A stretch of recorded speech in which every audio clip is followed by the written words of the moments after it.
Article 6, the teacher and the higher authorities in the profession. So, who are these higher authorities? We are referring to the school principal, the division superintendent, and many more. So, Section 1, make an honest effort to understand and support the legitimate policy of the school and the administration regardless of personal feelings or private question opinion, and shall faithfully carry them out. So as they say, as what they have said, it's zero complaint. What does it mean? Kahit may mga nakikita kang di mo gusto personally, pero since part ka ng isang grupo, part ka ng institution na yan, or part ka ng department na yan, you need to abide with the laws. You need to still follow what is given. So kahit di mo gusto yung policy na to, pero dahil member ka ng isang grupo, member ka ng department na yan, you need to follow it. So, next one. Section 2 shall not make any false accusations or charges against superiors, especially under anonymity. However, if there are valid charges, he should present under oath to, to competent authority. You don't have any right to talk ill about your superior. Wala kang karapatang mag-accuse ng iyong superior or those who are higher than you. Especially that you are anonymous. Like for example, di mo bet si principal. Ayaw mo kay principal. Kaya you accused a principal. You filed a case against a principal through anonymous. Di ka nagpakilala. And that is a wrong. That is wrong. That is no. However, if there are valid charges or there are valid evidences, you must oath or dapat manumpa ka, and you must tell it to those who are competent authority. Dapat dun sa mga uh, tamang tao. Hindi yung uh, ipapa-send mo lang through Facebook or ipapa-viral mo lang through Facebook. If the charges are really indeed justifiable and are really indeed correct, you should again address it to the higher officials or yung mga tamang tao. Transact all official businesses through channels except with special conditions warrant a different procedure. So all things must follow a certain process. Walang dapat it must be if what I call this one, if you needed some documents, you should follow certain process. Like you start with the principal, then go to the division, and then to the regional, and then to the higher authority in the national level. Di yung, hindi yung you demand immediate response, you demand immediate replies to your concern. Okay, there must be a step to follow unless that case requires a special procedure. Napaka-urgent talaga. So, what are the basic steps in filing a complaint? First one we have here the grievance committee.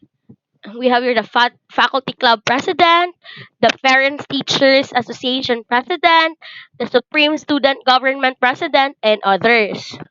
So, sila yung first committee. So first we have here the teacher.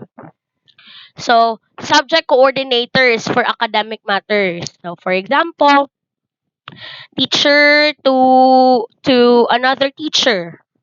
So si teacher, kanino ba siya under? So if Filipino teacher siya, so doon siya sa kay Filipino coordinator pupunta first.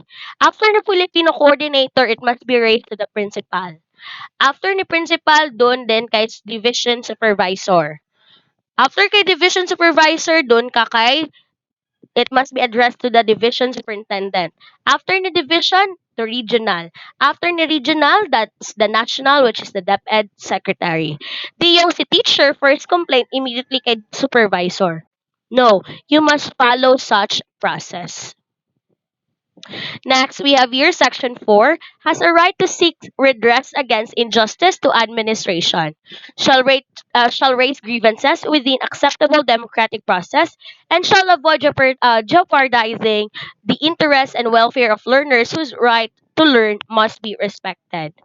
If you see that there is injustice, if may nakita kang di makatarungan sa administration mo, like your principal is not doing his or her job, or the principal is into some illegal aspect which is also a violation to the code of ethics, you have the right to protest against it. You have the right to complain against it. But it must be acceptable. Dapat you follow a certain legal process. Because if may problema sa school, tapos magprotesta ka sa labas ng paaralan together with the other teachers, you will have a rally. How about the students? Sino ang nagtuturo sa kanila? Sino ang nag-aalaga sa mga students? So, you are also not considering the welfare of your students if you will do such action. Section 5. Right to evoke the principle that appointments, promotions, and transfer of teacher are made only in the basis of merit and needed in the interest of service. If ever you will be transferred from one school or one station to another, it must be because of some professional considerations, not on personal matters. So, if ever also a teacher will be promoted from being a teacher from being science teacher to a science coordinator, it must be because the teacher is really qualified or there are professional considerations.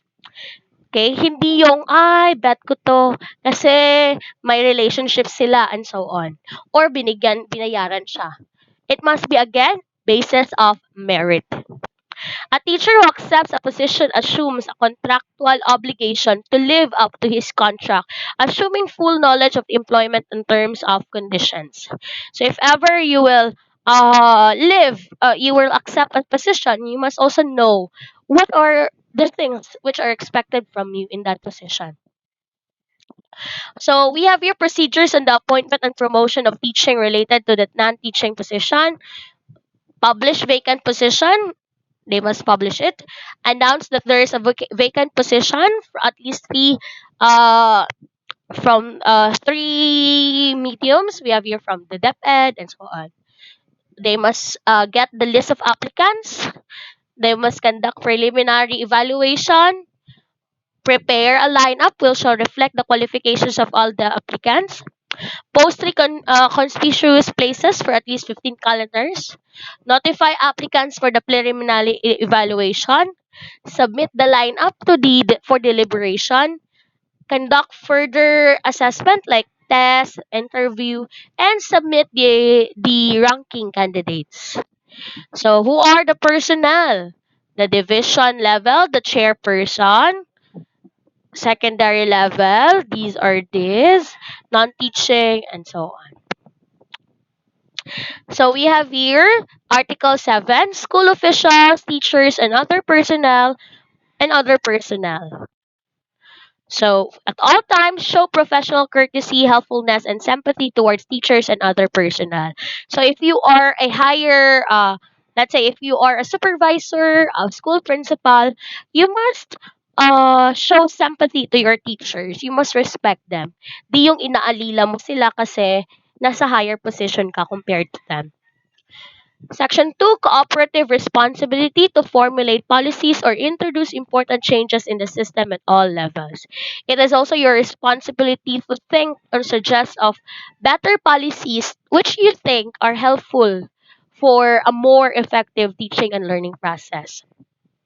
School officials are encouraged and attend professional growth of the teachers, recommend them for the promotion, giving them due recognition for the meritorious performance, and allowing them to participate in conferences and training programs. So, of course, you should encourage your teachers also to really explore for professional growth. Let them attend seminars, do not hinder them. If they wanted to study, so let them study. So, how can the state provide right for the teachers for professional enhancement? By providing trainings to teachers, by providing sabbatical leave to teachers, by giving scholarship to teachers. So, what are the rights of the public school teacher according to Magna Carta? We have here no probationary period if they pass the regular qualifications. Consent of transfer if they will be transferred from one school to another, it must be with their consent. Safeguard disciplinary procedure, it means that there is a process if there is a case filed against them or to be filed against other supervisor or superior. They have the right for to protect themselves and defend themselves. And any charges will be heard by a committee. And teachers shall not be required to render more than 6 hours of actual training or teaching. And if there is a exceed, there must be additional compensation. And salary grade is gradually increasing depending uh on your satisfactory level of performance. There is special hardship allowance for those who will be assigned in areas which are hard to commute or hard to go. Deductions are prohibited. Nobody can minus some money unless it will be allowed by the teacher. Medical examination and treatment are free yearly. If you will be you will get sick during your term as a teacher, you will be qualified for compensable occupational disease. If you will be able to serve for at least 7 years, you are entitled for a 1 year study leave with 60% of your salary. Freedom to organize. You have the freedom to make your own organization, to join any organization. Discrimination against teachers are prohibited. Security of tenure. It means your job is forever, so take good care of it. Productivity incentive benefit. So it is your uh it depends on your performance. Year end bonus and cash gift, sana all. Okay, we have here, how will the state ensure that teaching will attract and retain its rightful share to the best available through adequate remuneration and other means of satisfaction and fulfillment. Now, Article 7, Section 4, no school officials are dismiss or recommend the dismissal of teacher other subordinates except for a cause. So, kahit na ayaw sa'yo ng principal mo, wala siyang karapatan na patanggalin ka sa trabaho or tanggalin ka sa trabaho. It depends again whether the reasons are valid or not. Public school teachers are employed in accordance to pertinent civil service rules. If qualified, subsequent tenure in accordance with existing laws are provided any further that duly licensed. Again, it means it's a permanent position. That's why take good care of it. Article 8, the teacher and the learners. Ano nga ba yung relationship na dapat i-uphold ni teacher and the learner? First, the teacher has the right and duty to determine the academic marks and promotion of the learners in subject they handle. May karapatan kang magbigay ng anumang marka sa mag-aaral mo. Granted that it is based on the real performance, not your personal assessment. Interest and welfare of learners are the first and foremost concern and shall justifiably and impartially with each of them. So it's your role to really take good care of your learners' welfare. That's your first role.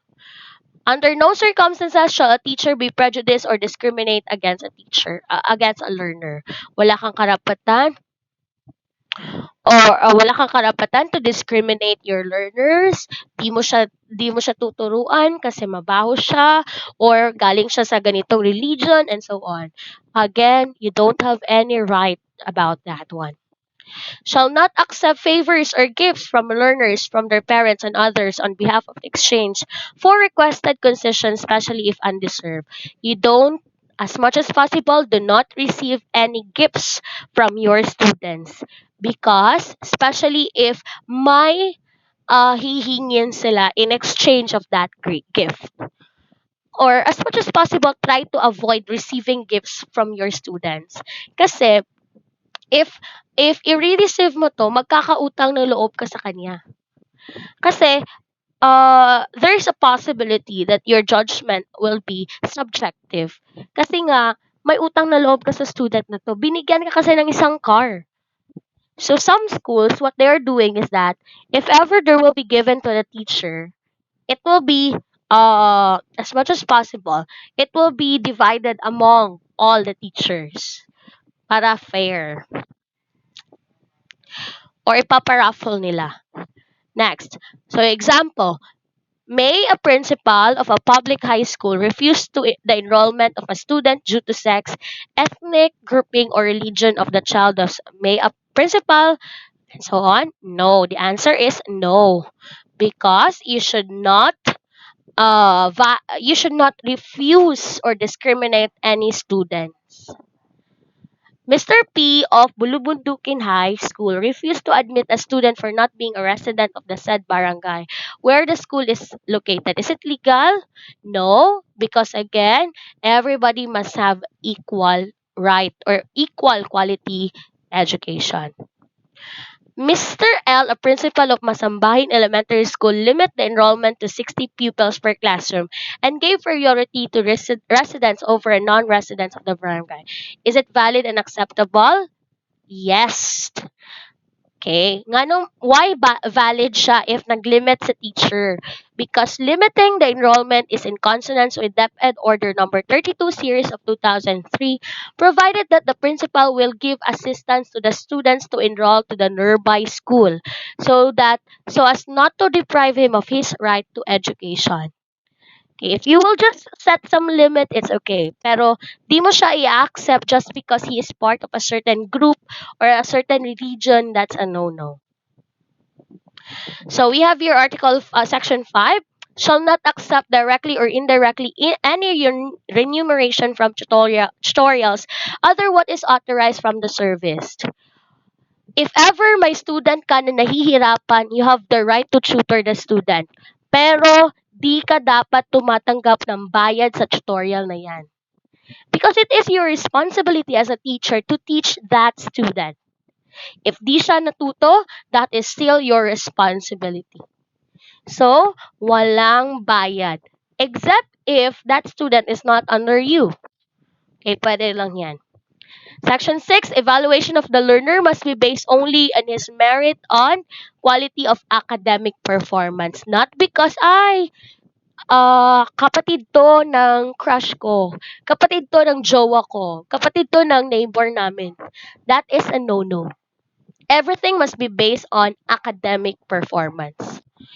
And section 7, where mutual attraction and subsequent love develop between the teacher and the learner, the teacher shall exercise utmost professional discretion to avoid scandal, gossip, and preferential treatment to the learner.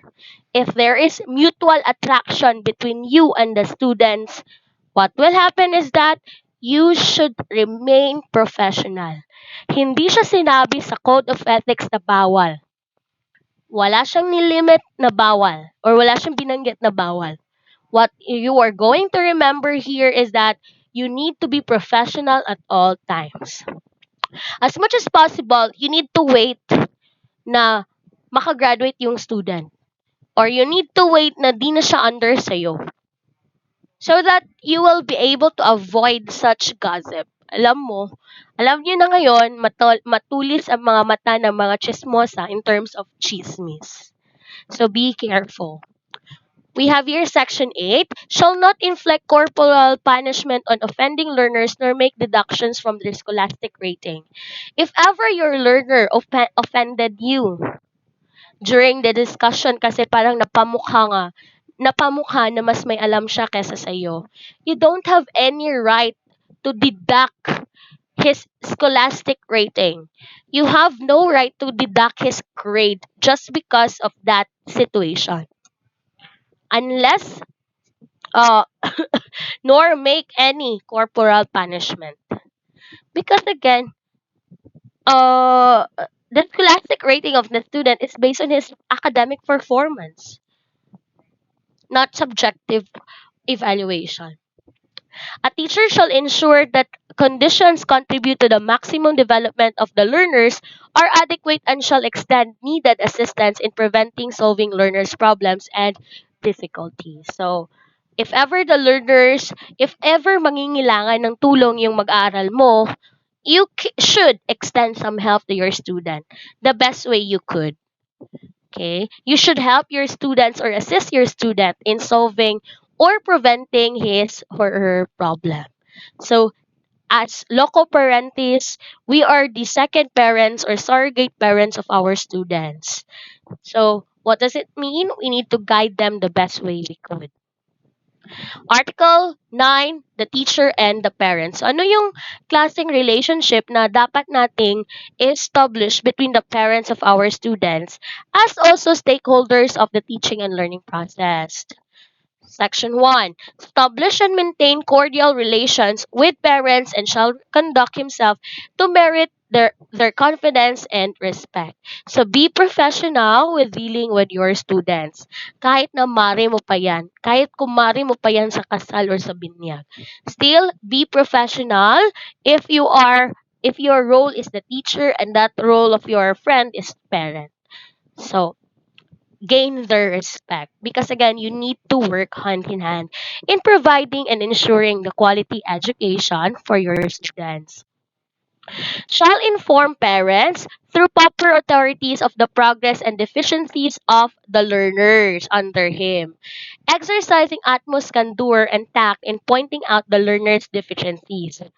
As a teacher, it is your responsibility to inform your readers, to inform your parents about sa problema ng mag-aaral mo.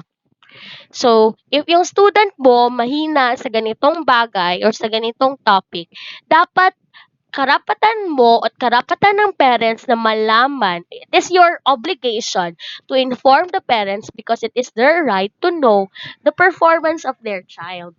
However, dapat maging professional ka. Okay? Next, a teacher shall hear parent complaints with sympathy and understanding and shall discourage unfair criticism. So, of course, natural lang sa mga parents na magreklamo. Natural sa mga parents na mag-ask ng something. So, it is your responsibility then to listen to them. Hindi yung ikaw pa ang nagpapasimuno ng away between you and the parents. Next, Article 10, the teacher and the business. Section 1, a teacher has the right to engage directly and indirectly in legitimate income generation. Again, may karapatan kang magtrabaho.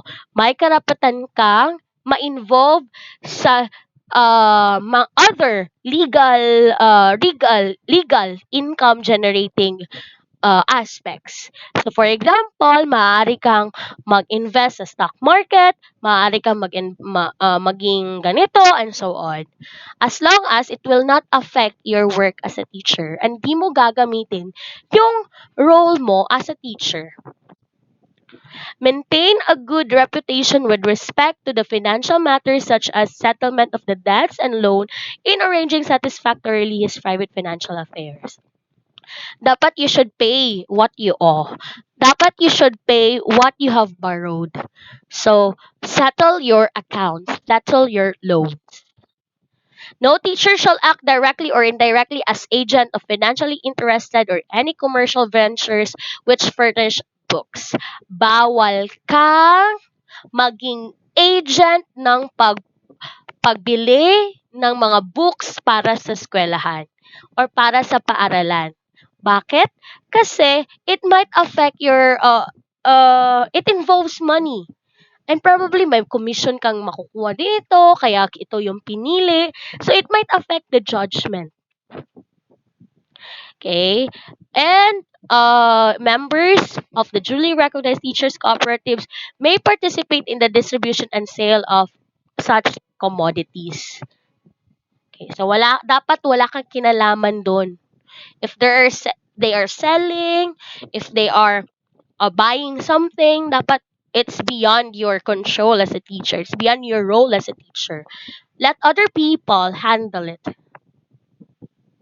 Article 11. We have here the teacher as a person.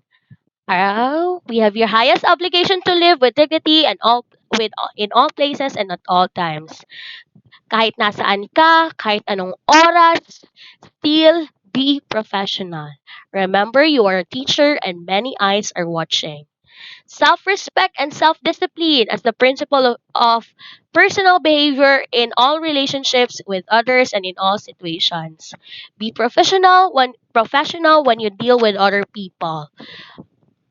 Maintain at all times a dignified personality which could serve as a model worthy of emulation by learners, peers, and others. Remember again that learners look up to you as their role model. So always try to reflect a positive image. Always recognize that the Almighty God, as a guide of His or her destiny and the destinies of men and nations. You must have faith and continuously strengthen your faith with the Almighty God. Article 12, disciplinary action. So any violations of this code of ethics article may result to revocation of your certificate and license as a professional teacher. Maaari kang matanggalan ng lisensya and certificate of registration. Or maaari ka ring masuspend sa practice mo in the teaching profession. Or maaari kang mapatawag and ma-cancel yung temporary permit mo. Depending on the case, how heavy your case is. So be careful and do not violate the code of ethics. So Article 13, the effectivity, this shall take effective as soon as the act will be approved 60 days. So, this is the code of ethics.